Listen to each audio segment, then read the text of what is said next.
Well, Hinebra tsaka Converge. So, ito yung patunay na again, pag lamang ka, kailangan alam mong alagaan. Kasi alam mong magaling yung import at subok na yung import ng kalaban mo. At alam mong yun ang naturalized player ng Gilas, Pilipinas. So kung na-contain mo siya ng first half, expect mong babawi siya pagdating ng second half. But the only problem is, his team lacks personnel. Okay? Mabibilang mo lang din sa daliri yung ginagamit niya. And for that reason, si Stephen Holt, yung offensive capabilities ni Holt, hindi ko nakikita dito sa Hinebra. Because he is forced to play defense at mahabang minuto ang nilalaro niya. Di ba? So, sayang yung offensive capabilities niya. Na-injured pa itong si Jason David. So, sino ipapalit mo, di ba? Buti na lang kamo, ginamit niya to si Pinto. I think, eto si Pinto, isa to sa magic bunot eh. Si Nards Pinto.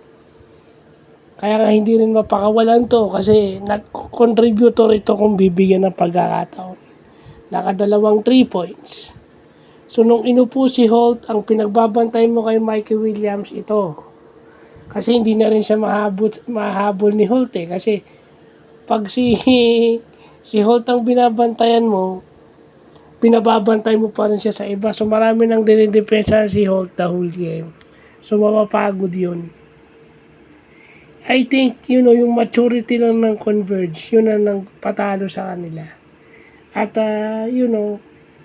may Abarientos ka, may Brownlee ka, both scoring at least 30 plus.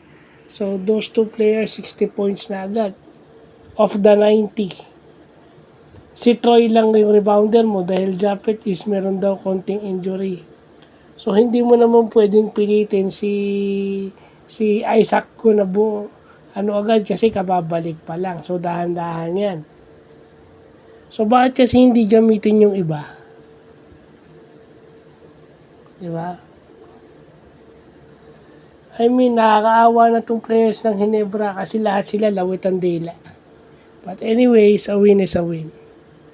At yung Converge, sana mag-mature itong si Stockton. Mag-mature siya. Kasi sayang eh. Sayang yung laro niya, magaling pa naman. So, yun lang po.